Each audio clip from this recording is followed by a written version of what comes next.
Bueno, ¿qué tal, Sebastián Porrini? ¿Cómo estás? Perdón, te saludo en un momento inoportuno. No, al contrario, ¿cómo estás, Diego? Bien, vos ¿Bien? saludo primero a Muy bien. Sebastián para después saludar a todo el público que nos está escuchando, mirando en este programa de la última página, una nueva emisión, que bueno, estamos tratando de que la tecnología nos siga acompañando. A veces bien, a veces mejor calidad, a veces no, pero bueno, saben ya nuestro público, nos conoce y saben que hacemos todo lo mejor para que este programa siga al aire o en online o como sea. Eh, Agradecemos como siempre el enorme afecto, el enorme cariño que nos están demostrando. La verdad es que, Sebastián, yo estoy muy conmovido por la cantidad de repercusiones que están teniendo los últimos programas, el formato del podcast, el otro día que subimos el vivo de Instagram, también en Instagram que solemos tener alguna participación. Yo sé que el Facebook lo tenemos un poco abandonado porque, bueno, la vorágine de las redes a veces hace que uno termine o respondiendo comentarios o dándole me gusta o bueno, pero ya vamos a recuperarnos. Pero contame, Seba, ¿cómo va todo por allá? Sé que va todo Bien, bien, todo pero bien, bueno. Diego. Sí, sí, sí. Dentro de todo, vos sabés que lo que vos decís, ¿no? La dificultad de estar tantos momentos Se te escucha un poco lejos, pero bueno, Sebastián. a ver, vamos a ver. Ahí está mejor, ahí se me escucha mejor. ¿Lo tenés conectado a la compu, al micrófono? Sí, Bueno, sí, bueno. está Acércate un conectado a la poco más a la computadora. compu por las dudas. Este cablecito Sí, genera problemas. sí, bueno, ahí deja, no hace falta. Parece que no te Muy está bien. tomando el micrófono. Bueno, perdón al Ah, público, cuestiones técnicas que no, por ya favor. vamos a ir resolviendo. Eh, sí, estamos todos, me parece, tratando de lidiar con esta situación, pero bueno, acá estamos, nosotros seguimos leyendo, haciendo cosas, bueno, como verás, todavía sigo yo en el eje vertical, tengo los libros ahí Muy apilados bien, muy porque bien. espero hoy poder terminar con las reformas. Eh, Perfecto. el programa de hoy, queridos televidentes o telescuchas, es una palabra antigua, ¿no? Pero tiene que ver justamente con algo que viene de mucho tiempo y que va en línea con lo que ya hemos dicho, por ejemplo, en el programa dedicado a Marco de Nevi, y es recuperar, yo digo recuperar porque me parece que han sido injustamente olvidados, Sí. ciertos escritores o cierta literatura argentina, por otra parte, literatura argentina, a la que vale la pena prestarle mucha atención, muchísima atención. Sobre todo en el contexto en el que estamos, digo, no en el contexto literalmente, no ahora porque ahora uno lee de todo o lo que puede, pero en las operaciones, y me permito llamarles operaciones literarias del campo intelectual de nuestra literatura, siempre hay una tendencia a cuestionarse el concepto de tradición, no en el sentido que lo entendemos Sebastián y yo y mucha gente, sino en el sentido de una herencia literaria, ¿no? Es decir, la gran pregunta de la literatura argentina o del campo literario argentino es qué hacemos con la tradición, ¿no? Y ahí aparece la figura de Borges, digamos, la dicotomía entre cultura popular y barbarie, civilización, barbarie, todas estas dicotomías que se vienen tejiendo del Matadero, la literatura llamada fundacional, y se sigue discutiendo hasta pero en esa discusión, lamentablemente, no ingresan ciertos autores, no ingresan en el canon ciertos autores que me parece que, Sebastián, vas a coincidir conmigo, se sacuden, como diría muy bien Ítalo Calvino, se sacuden ese polvillo Exacto. de la crítica o de las operaciones críticas, sin que esto signifique que no puedan ser pensados en esos términos, digo, porque si la crítica empezara a leer un poco más al autor que vamos a mencionar hoy en esos códigos, se van a encontrar con algo muy interesante, respecto sobre todo del trabajo con la tradición o los cruces entre historia, ficción, realidad, etcétera.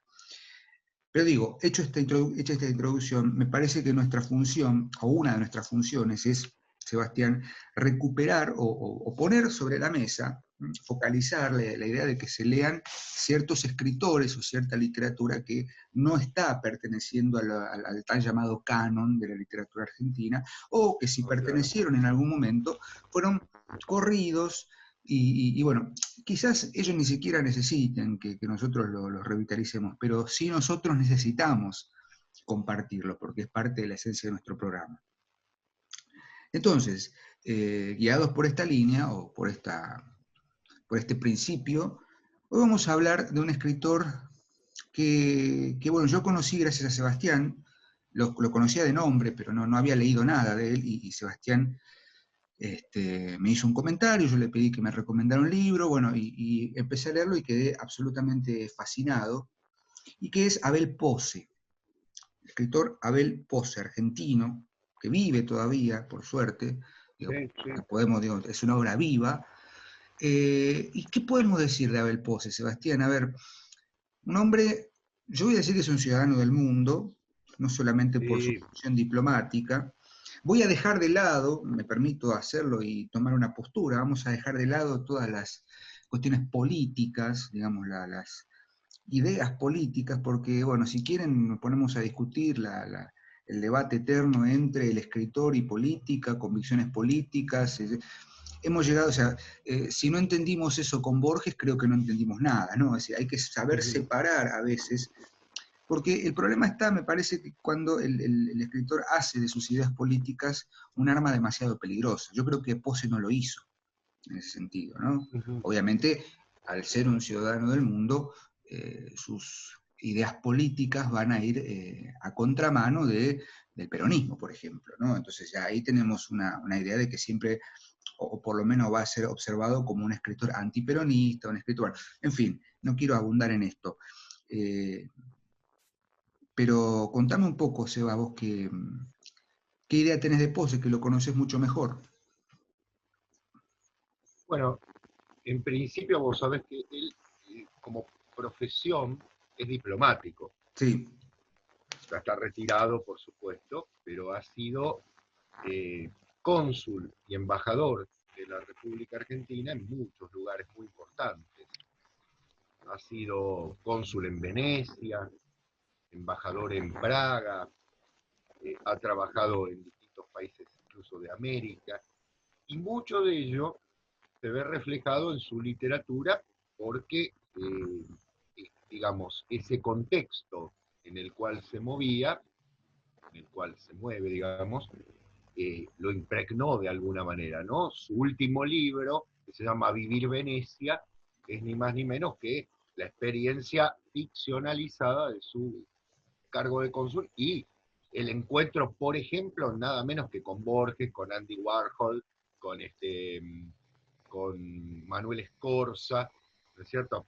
Es decir, eso le permitió también acercarse a muchos hombres de la intelectualidad cuando ya Abel Pose tenía obra publicada, ¿no? Porque ten en cuenta que Abel Pose empieza a publicar a fines de los años 60, ¿no? Sus primeras novelas, La sí. Boca del Tigre, Los Bogavantes, son Fines de textos los, muy... fines de los 60 y en el 71, creo, La Boca del Tigre. Claro, exactamente. Y Los Bogavantes, una novela interesante que le llevó mucho tiempo escribirla, por cierto, y que la terminó de escribir justamente en Europa, si mal Exactamente. Y sí. que fue censurada. Mm.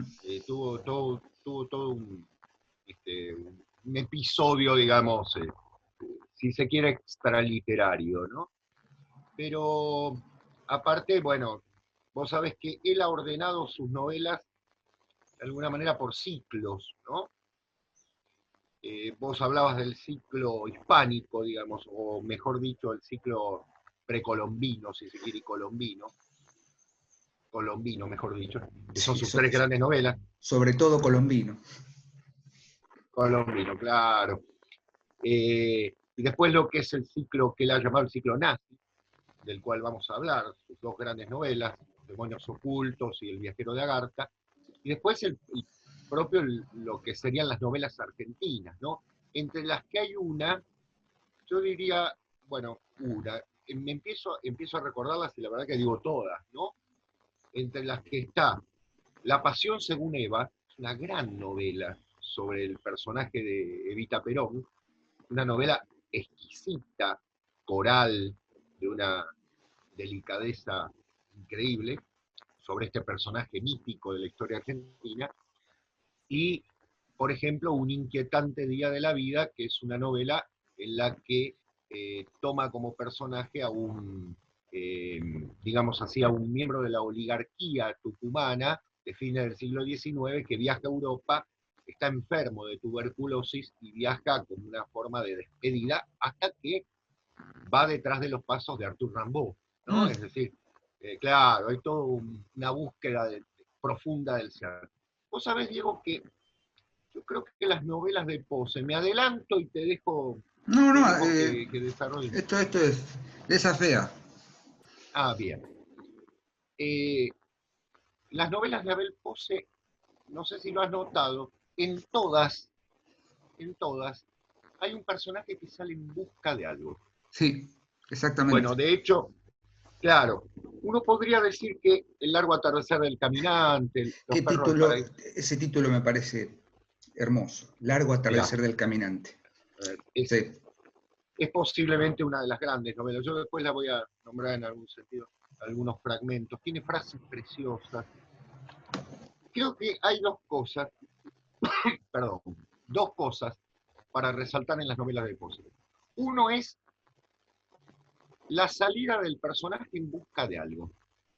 Por ejemplo, en El largo atardecer del caminante uno diría, bueno, claramente tenemos allí al Álvar personaje, Núñez.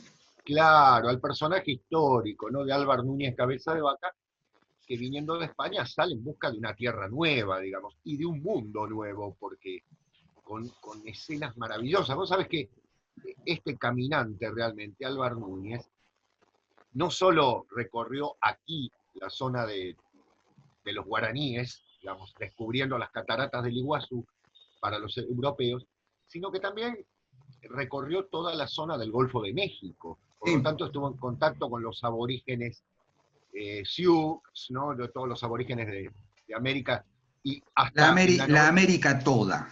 la América toda. Y, y sufre como una iniciación, ¿no es cierto? Hay Ujú. una escena de una iniciación muy interesante, fumando las pipas, ¿no? Sagradas. Claro, exactamente. Es decir, hay personajes en busca de, o por ejemplo, vamos a tomar otra para que vean la relación. El viajero de Agartha, Mm. el hijo, ¿no es cierto? Mejor dicho, el hijo de un personaje ligado a los nazis que sale en busca del padre, ¿no? Que ha ido en busca de, bueno, ciertas cosas. A su vez, el padre también ha ido en busca. Es decir, son itinerarios, itinerarios de una búsqueda de la esencia del ser. En un inquietante día de la vida, lo mismo, ¿no? El personaje, este personaje de la clase alta, ¿no? Un pose, ¿no? Sale en busca de, eh, digamos así, ya condenado por su salud, sale en busca de su verdadera existencia. Y eso lo lleva, por ejemplo, a relacionar, a buscar en Egipto y en Abisinia al personaje mítico de Arthur Rimbaud, ¿no? Es decir, esa es una característica. La segunda característica es la, si se me permite, la melange con elementos de diferentes tiempos. Porque habrás notado, digo, que en las novelas aparecen personajes anacrónicos, Sí, eso ¿no? es una de las particularidades que si te querés después comentamos, sobre todo en el ejemplo más Claro, claro que es Los perros del paraíso, pero claro. En El largo atardecer del caminante, por ejemplo, aparece Conrado Nale-Roxlo, ¿no? Citado con su poema El Grillo, ¿no? sí. También Bien. en Los perros del paraíso aparece Nietzsche, transmutado Claro, obviamente en Ulricos claro. Nietzsche, Nietzsche Exactamente, Nietzsche. Exactamente. Nietzsche, Bien. cuyo nombre Ulrico obviamente hace referencia a ella. Es un Ulrico marinero, Schlegel. un marinero Claro. que viaja con Colón, y que obviamente en su nombre tiene, ficcionalizado por Poe, tiene la figura, la presencia de Nietzsche, y ahora vamos a ver un ejemplo de por qué digo que Ah, está figurado Nietzsche. Tampoco es una idea y la que... frase, ¿no? La ¿Te frase, por acordás la frase? supuesto. Der Sí, Gott ist tot. sí, Dios ha Dios muerto. ha muerto, digo. Si eso no es Nietzsche. Y después hay otra mucho más sutil, que ahora voy a citar, la estaba buscando recién para recuperarlo, pero, Perfecto. pero me parece muy sutil ese manejo. Yo pienso en Poe, y si uno lee su biografía, digo, recomiendo que la página de Abel Poe es muy completa en ese sentido, la página de internet, Sí, la página web, y tiene frases hermosas. Que voy a leer, si me permitís, Sebastián, una frase manuscrita de él, que dice: leer para ser más uno mismo y para comprender algo del misterio del ser. Leer es construirse en soledad con la legión de poetas, pensadores, novelistas que tenemos a nuestro alcance como maestros que siempre están y no nos piden nada. Maravilla. Y ahí me parece que se cifra el ars poética de Abel Pose, ¿no? Leer el mundo, leer la literatura como una universalidad, como algo ecuménico, en el sentido que ya hemos citado, ¿no? De lo ecuménico, sin ser austrohúngaro, sin ser asbúrgico, si se quiere, pero digo... Que vivió en Praga, ¿eh? Bueno, de alguna manera podríamos hacer esa relación, pero me parece que leer la literatura de Abel Pose es entrar en un mundo en el que obviamente hay una cantidad enorme de referencias culturales, históricas, literarias, filosóficas, pero que uno puede acceder a ellas sin la necesidad de pronto de ciertos instrumentos coyunturales, porque es una literatura que nos sacude, nos saca del lugar común, nos lleva a mundos maravillosos y algo fundamental, que si no, no estaríamos hablando de él, la sintaxis de Pose. Ah, bueno, tiene La una prosa sintaxis, exquisita. el estilo, digamos, la capacidad de los múltiples registros, como vos decías en la novela sobre Eva, tenemos una novela coral, La en coralidad. Los perros del paraíso tenemos no solamente una novela coral, porque en todo caso es una voz tutelar, que es un narrador en tercera absolutamente omnisciente, pero que justamente eso le permite hacer un cruce entre tiempo, historia, quiebre de la cronología, registro de la época, etc. Parece que Pose es una literatura, bueno, en El viajero de Agartha tenemos toda no solamente una cuestión histórica, sino también una cuestión eh, casi esotérica, pero crítica, Sí. una crítica a ese esoterismo, Una porque crítica, claro. Agartha es una ciudad mítica que obviamente tiene derivas un poco Exacto. oscuras, sobre todo aquí en Argentina. Ya hemos hablado un poco de Nimrod del Rosario y su novela El misterio de Belicena Vilca, que un poco peligrosa para mencionarla, pero digo, hay un conocimiento de la cultura como totalidad.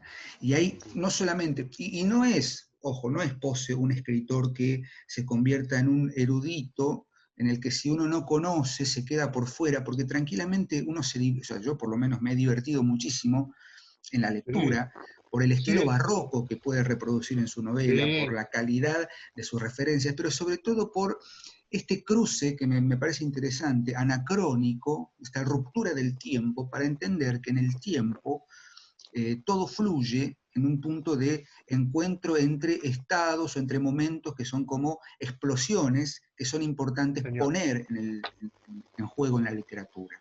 Exactamente. Eh, Pone en diálogo, ¿no? A la literatura. exactamente, la pone en diálogo, y justamente ese es el proyecto, o uno de los proyectos literarios de Abel Pose. Si querés, yo voy a hacer un comentario muy general, muy rápidamente, Adelante, sobre la llamada tetralogía de la conquista, por favor. que está compuesta por una novela llamada Daimon, como Terrible. primera parte, ¿sí?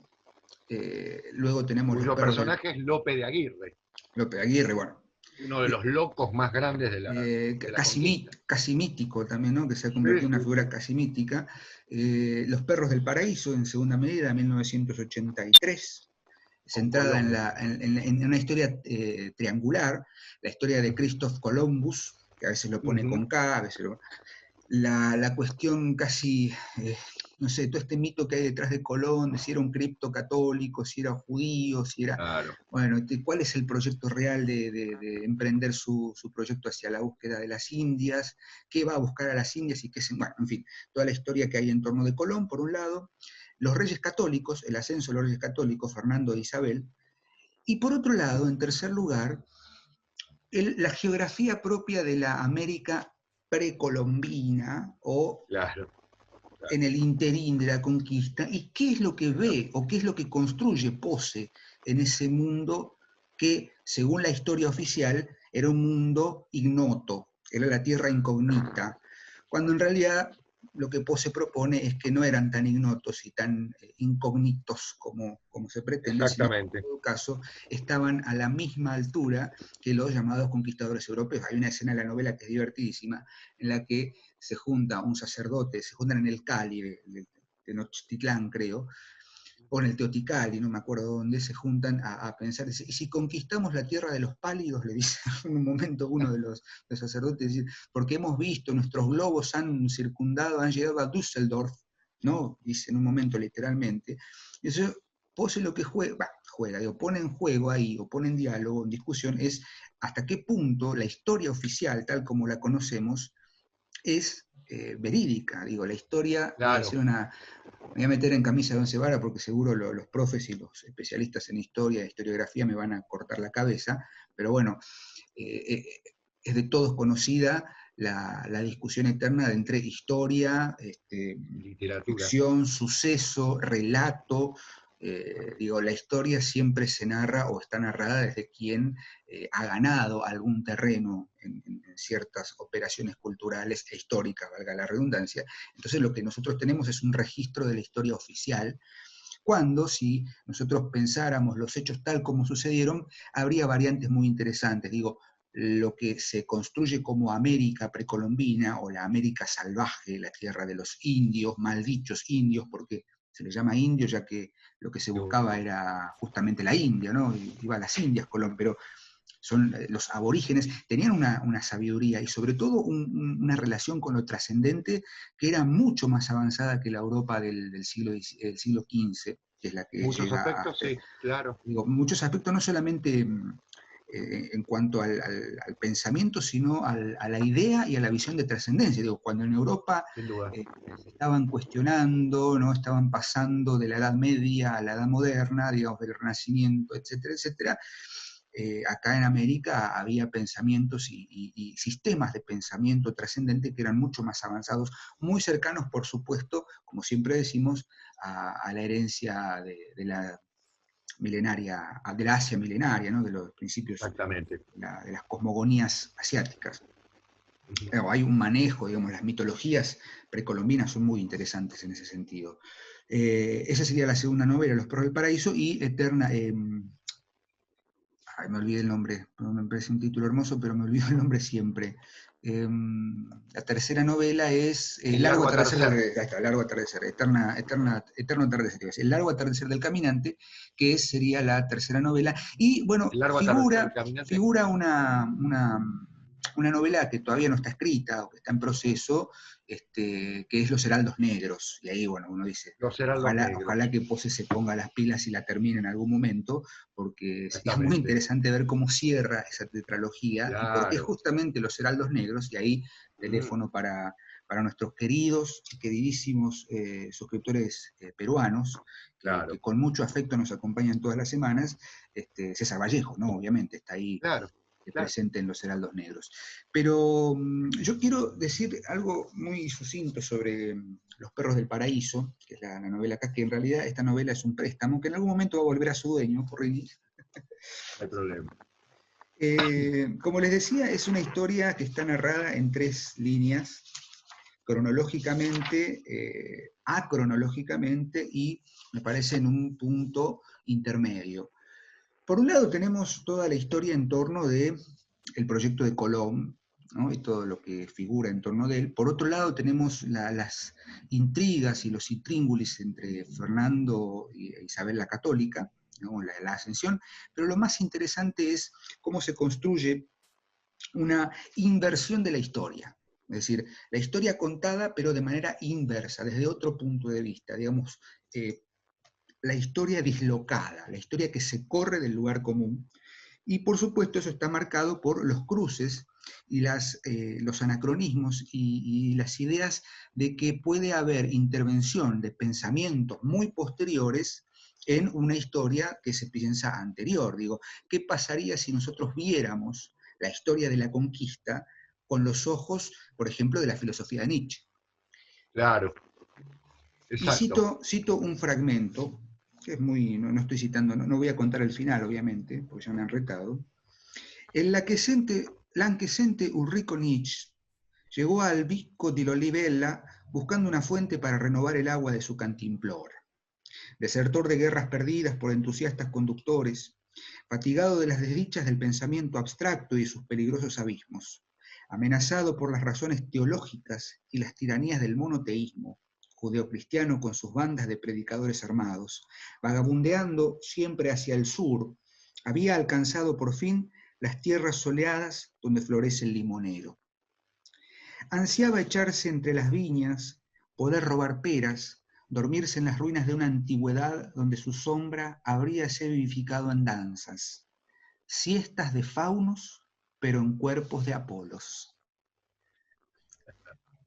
Llegó su figura militar, bueno, narra toda una llegada a un locus amoenus, por así decirlo, pero fíjate, siestas de faunos en cuerpos de Apolos.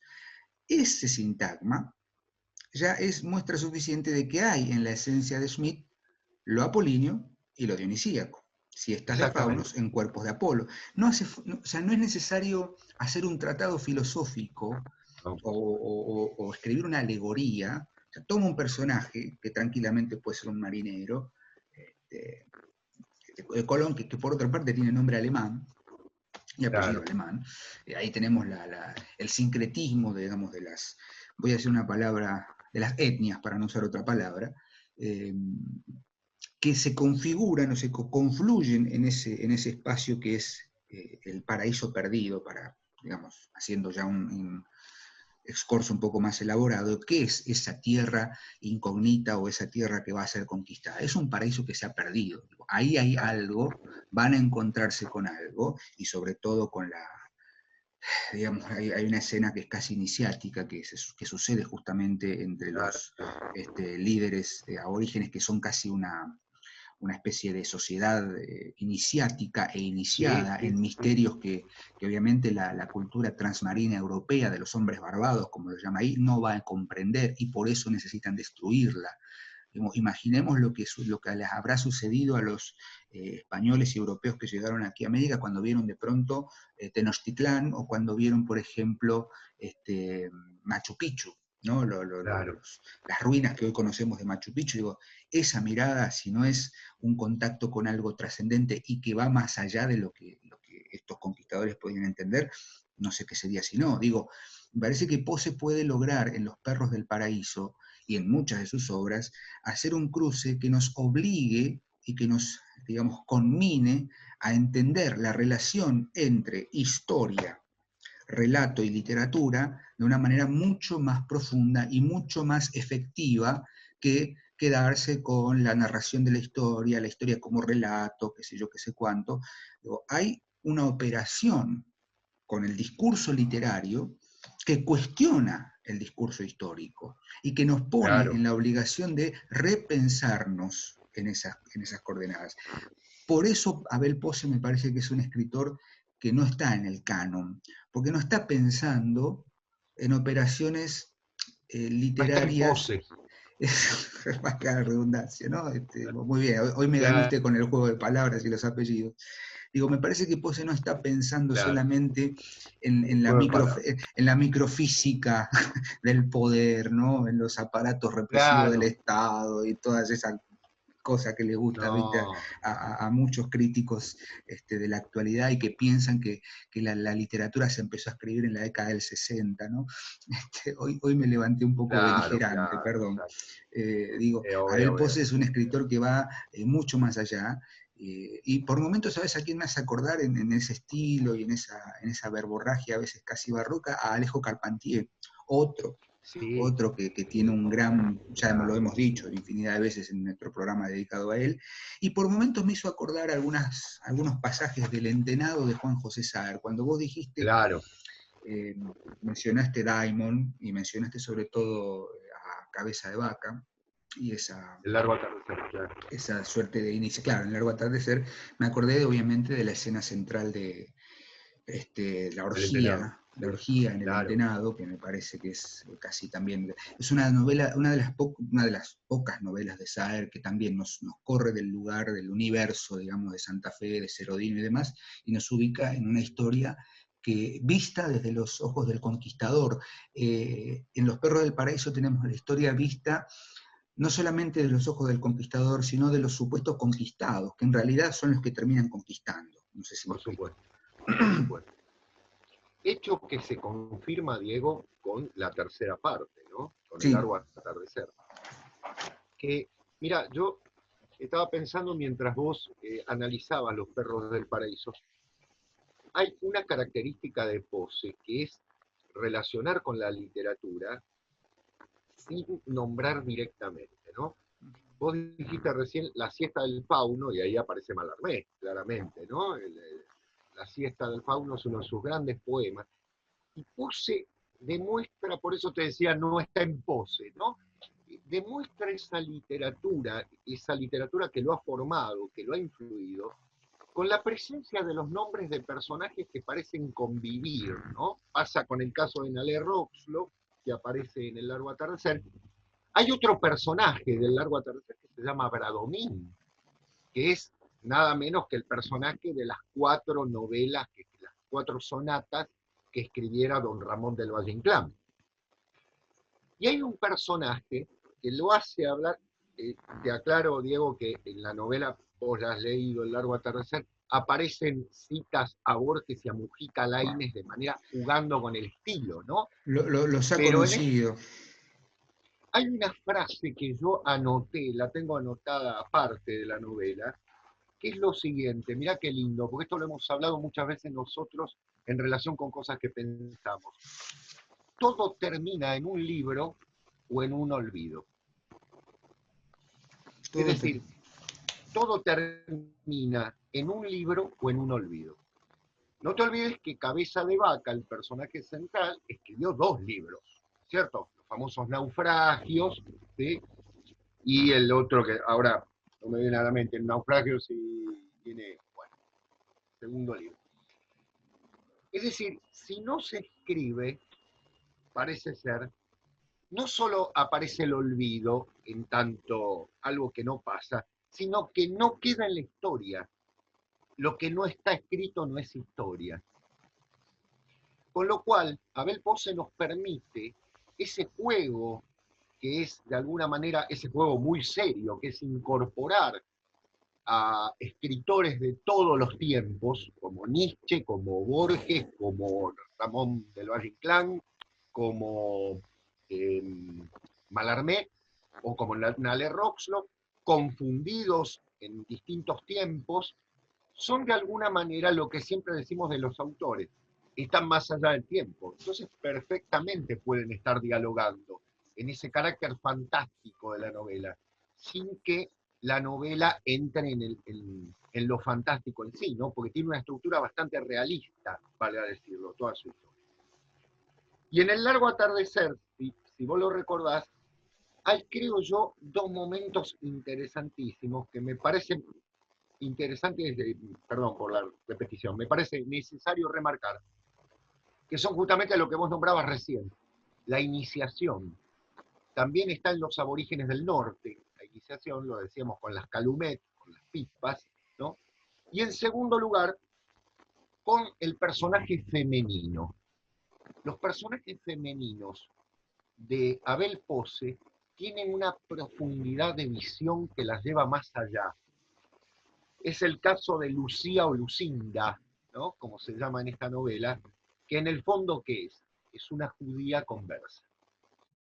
Y en Abel Posse, piensen ustedes, estamos hablando de comienzos del siglo XVI, una judía conversa en Sevilla era bastante complicado, pero a la vez es la que lo protege, siendo él quien la protege a ella también, porque mal que mal, don Álvar Núñez no solo es un castellano viejo, sino que fundamentalmente un católico viejo, un cristiano viejo se diría, sino que también es un hombre que ha recorrido todo y está más allá del cristianismo ahora, porque ha tenido hijos en América, ha sido iniciado, ha venido como un americano, ha vuelto a Europa como un americano, y en algún sentido es el único conquistador que no mata a un solo aborigen, ¿no es cierto? Es el que viene a conocer, el que viene a ver y el que se asombra de la cultura americana. El Es un viajero personaje eterno. absolutamente... El viajero eterno, por eso el largo atardecer del caminante, porque nos imaginamos qué pasa, qué es ese atardecer.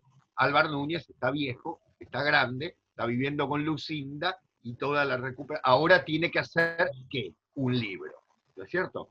De Tiene que súbito hacer cera. para que, claro, exactamente, para que no se pierda su historia, tiene que hacer un libro.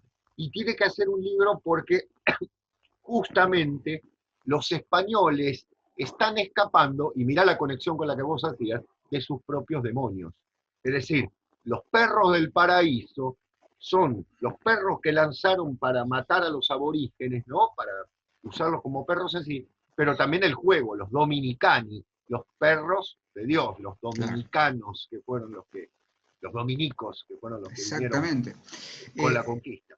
me gustaría citar en ese sentido, para ver Adelante. la potencia, un fragmento que me parece esencial de Los Perros del Paraíso, justamente, de Sí, Dominicani. Eh, es una situación extática, ¿no? Hay una iniciación, claro. ¿no? Algunos se tendían en la arena y aullaban. Era el primer saludable horror, cuando comprendían estar disolviéndose en el espacio y pretendían aferrarse a la realidad. Algunos se agarraba de los pastos y de alguna raíz de los palmares, pero era inútil. Se sentía arrastrado por un viento de huracán que sin embargo no movía los felices palmares.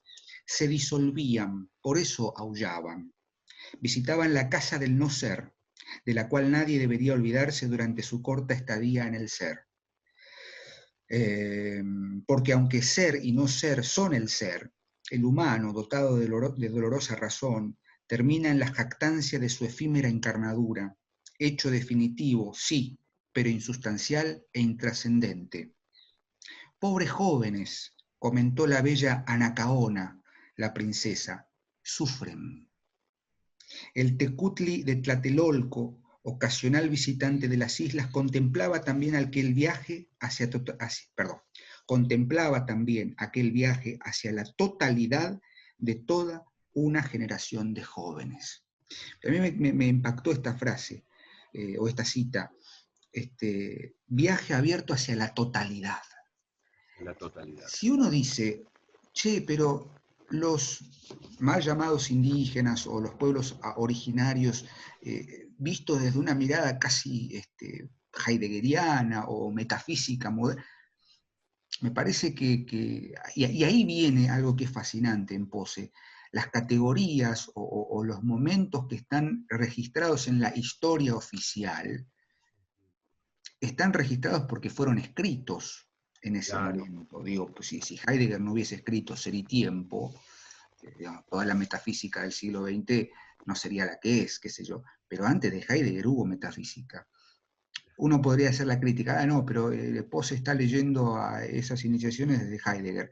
No sé si están así. Me parece que hay un principio común que Posse lo está justamente poniendo de manifiesto. Toda iniciación es un camino a la totalidad. Toda iniciación, o sea, la dicotomía entre el ser y el no ser no es heideggeriana, digo. claro. La podemos rastrearla en Parménides, si se quiere, Borgia, sobre el no ser, qué sé yo, qué sé cuál, y ni hablar del Tao Te Ching, Claro. y del gnosticismo. Digo, hay una confluencia de tradiciones y de pensamientos trascendentes que están puestos de una manera muy sutil, como vos decías, ¿no? Es decir, hacer convivir anacrónicamente personajes, ideas, y eso está plenamente en la literatura de Posse. Sí, sí, sí, con una elegancia increíble. Y valga decir, Diego, que fíjate qué interesante, ¿no? Las tres novelas, ¿no? Daimón, sobre Lope de Aguirre, Los Perros del Paraíso y El Largo Atardecer del Caminante, la mirada sobre lo iniciático en el pueblo americano es una mirada muy positiva, porque es una mirada, como decías vos con esa frase preciosa, una búsqueda de lo absoluto. Fíjate vos que en el ciclo de las dos novelas, Vamos para eso. claro, estas dos novelas, ¿no es cierto?, que comportan, digamos así, el ciclo nazi, que son Los demonios ocultos y El viajero de Agartha, también, obviamente, ¿qué hay? Está el ocultismo de las sociedades nazis, la sociedad Thule, ¿no? Que Abel Posse, mira, en el año 1988, en una entrevista que le hicieron en el diario El País de España, Él dice, el más lúcido de los ocultistas, René Guénon, como una de las fuentes de información sobre el esoterismo nazi, también las memorias de la sociedad Tulet, los testimonios de la orden SS. Hay una bibliografía enorme, dice el escritor. Juego con esas cosas, las apunto tangencialmente. Explico que hubo unas gentes que creyeron en eso. ¿Por qué? Está muy bien, o sea, no es que esté usando a Guénon, sino que los nazis hicieron una lectura equivocada de Guénon porque lo creyeron un ocultista.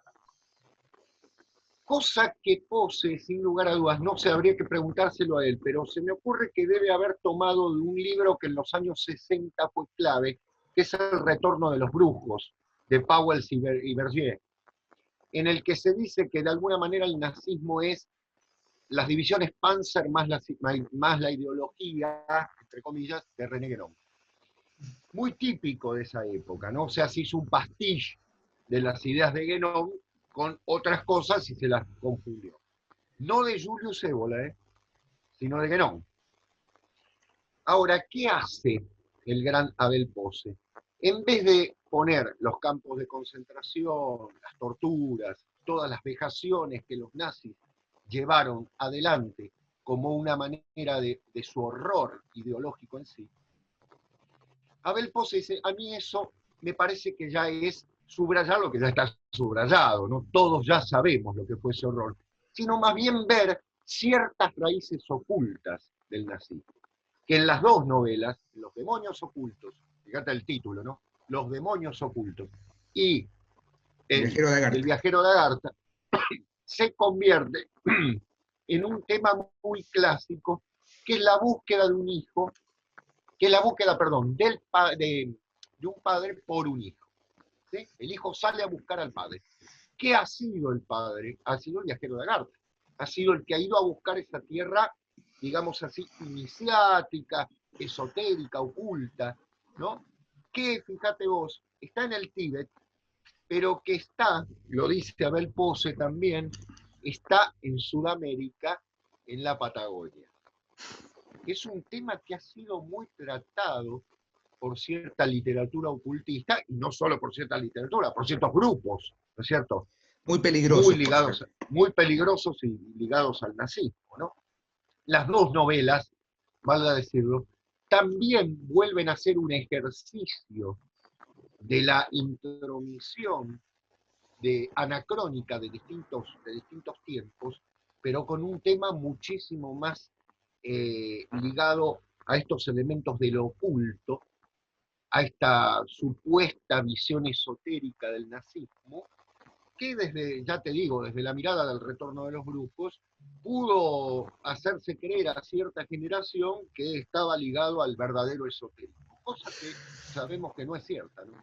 Y que sí estaba ligada al ocultismo. Sí, a mí me asusta mucho, y lo voy a decir ya sin ningún empacho, esa proliferación que hubo en una época, sobre todo acá en Argentina, porque hay muchos grupos en relación con lo que vos decís, esa idea de mitificar, casi desde un punto de vista, bueno, la palabra misma lo dice, ¿no? Como un mito iniciático, Claro. esoterismo o ocultismo nazi, digo nazi, porque es nazi directamente, pensando que, como vos siempre has dicho, el nazismo es, o sea, el ocultismo o, digamos, el esoterismo es suprarracional, es iniciático, es una apertura a una totalidad, que para entenderla hay que transitar por muchos caminos. No el camino no es el nazismo, porque es un camino contrainiciático. Ningún camino que culmine en el exterminio de un pueblo, en el exterminio de una tradición perenne, ningún camino que vaya por ese lado puede ser iniciático. Y el nazismo buscó las raíces en un lugar equivocado. Digo, ¿por qué en la Patagonia? Porque es lo más parecido a la última Thule, lo más parecido a los hiperbóreos, entre comillas, ¿no? Y ahí está el mito de que Hitler vino a la Patagonia y todas las cuestiones que son... Lo que vos decías de la logran. terra incógnita, ¿no? Claro, es decir, y es paradójico, ¿no? Porque la última Thule está en la región de los Hiperbóreos, bien al norte, más al norte todavía, y no hay nada más, no hay nada menos al norte que la Patagonia, ¿no? Digo, Claro. había que hacerle notar un poco esta.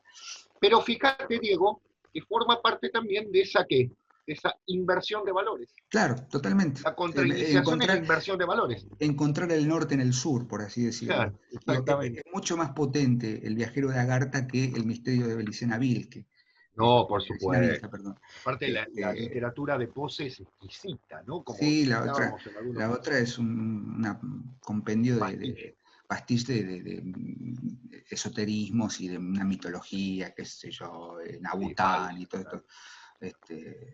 Bueno, la princesa que está encerrada en un manicomio, qué sé yo, qué sé cuánto, y encima la que lo descubre es un doctor alemán, Signagel. Bueno, no voy a abundar en esto, pero lean El viajero de Agartha para ver realmente este cruce y los demonios ocultos. Lean a Abel Posse, ¿no?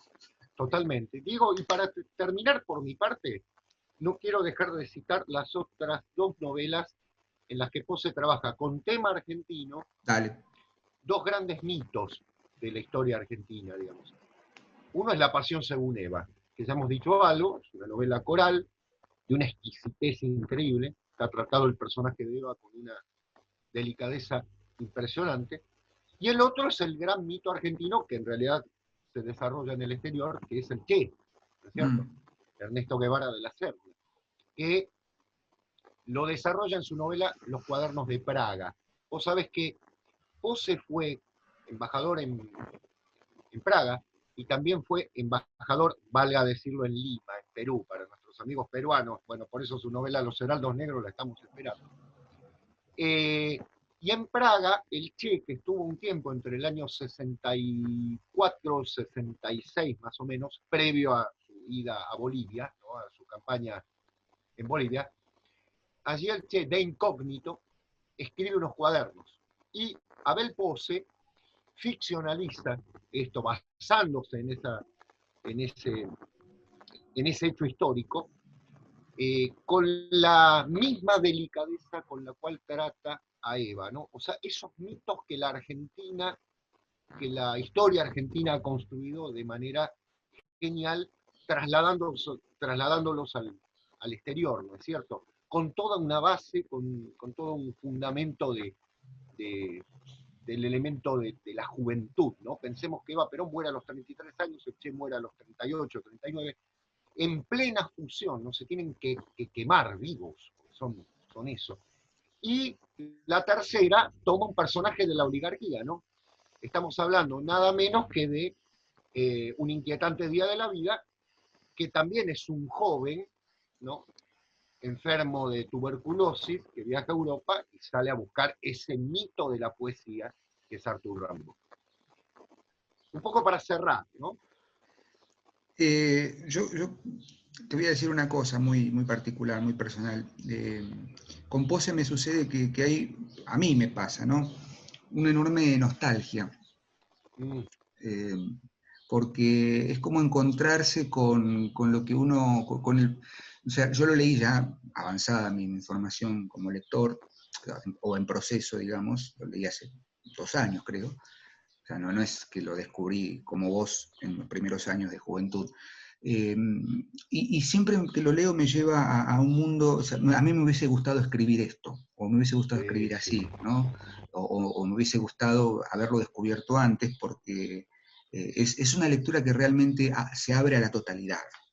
Sí. Por eso, insisto, no creo que a Posse lo pongan en los cánones de la literatura argentina, y por eso nosotros lo estamos trayendo a nuestro redil, por así decirlo, o pidiéndole que nos acompañe, porque es una lectura que vale la pena hacer.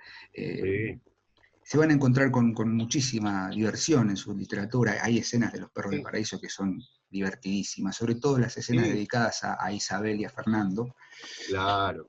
Que no sé si voy a encontrar. Tiene mucho humor. Tiene mucho humor, mucha ironía, y una ironía que es finísima, ¿no? Exactamente. Bueno, no voy a encontrar ahora. Hay una escena en la que supuestamente pasan su primera noche, Isabel y Fernando, y tienen que mostrar la sábana manchada, y Exacto. encuentran una bandera con una mancha roja en el medio, y la Claro, muestran. Japón. Y, y ahí ya está, ya listo, cerremos todo y Exacto, eso es la exacto. literatura, me parece. Casi Sí, hay sí. quienes han hecho análisis, ¿viste? Relacionándolo con el Quijote, ¿viste? Sí, señor, sí, sí. El humor y demás. Pero bueno, queríamos hacer un homenaje al querido Abel Pose. Insisto, invitarlos a que lo lean, si quieren pueden visitar su página, ahí tienen una breve reseña de los libros, pero sé que los libros se consiguen, ¿viste? Sí. Entonces, bueno, no sé ahora con esta época de confinamiento, pero vayan a alguien y bien puedan, es un consejo, y se van a encontrar con una literatura total. Un hombre muy reconocido en el exterior, Diego. Ha recibido varios premios del exterior. Mucho más reconocido en el exterior que aquí, ¿no? Qué raro, Eh, qué raro. Nadie es profeta Bueno, en su tierra, sí, vamos a ponernos un exacto. poco medio pesimistas, Bíblicos. pero bíblicos, pero bueno, eh, es así. Seba, creo que por hoy hemos cumplido con el cometido, Sí, seguimos con la tónica de extendernos un poco en el tiempo, porque si bien la tecnología no nos acompaña plenamente, sí nos permite hacer un programa un poquito más relajado en cuanto a no correr con el tiempo, y estén atentos porque esto no es ninguna mentira, Porrini. Este viernes, va a salir el podcast dedicado al primer ciclo de mitología comparada que estamos pensando con Porrini. ¿Sí? no es que tengo el ancho de espada, ¿eh? No, en serio, estamos trabajando con el tiempo que Sí, tenemos señor. y con las posibilidades para que eso salga. El viernes pasado salió un vivo que hicimos en Instagram. Si quieren también los invitamos a que nos sigan en Instagram, @ade.tv, para que los jueves que hacemos los vivos nos acompañen, charlemos un poquito de algunas delicias de la literatura y de nuestros gustos personales, porque ahí nos permitimos por ahí jugar un poco más con el Sí, público en vivo. sí, Queremos exacto. hacerlo por YouTube, pero como sabrán, o por lo menos las investigaciones que he estado haciendo, eso demanda toda una pericia técnica que todavía no termino de dilucidar, porque hay que bajar un programa para transmitir en Claro. streaming y hay que tener una muy buena conexión. Ojalá podamos hacerlo alguna vez acá en YouTube, pero bueno, Instagram tiene una interfaz un poquito más accesible en ese sentido. Así que bueno, Seba, seguimos leyendo como siempre. Por Eh, supuesto, maestro. Tiramos algunos nombres para próximos programas, así le dejamos al público ¿Cómo no? ¿Cómo no? la pica. ¿Cómo no? Estamos pensando en hacer un ciclo sobre literatura y movimientos. No, mentira, no voy a hacer ningún chiste en ese sentido. Ah, No, vamos a hablar de George Orwell, estamos preparando el programa de Orwell, estamos preparando a H.G. Wells, a Stevenson. Una aclaración, nos hacen muchos pedidos y tratamos de cumplirlos, y obviamente hay pedidos que no vamos a cumplir, porque no está dentro, lamentablemente, de nuestros cánones, no queremos ser antipáticos en ese sentido, pero creo que todavía tenemos muchísimos autores y temas por desarrollar antes de llegar a otros que por ahí no sé hasta qué punto nos pueden llegar a durar una claro, hora. claro, exacto, Así que bueno, exacto. Seba, te agradezco como siempre la buena A vos, predisposición, Diego. la paciencia, y a ustedes No, que nos sintonicen como siempre en la última página, y nos estamos comunicando. nos estamos comunicando. Chao, hasta la próxima. Adiós, gracias.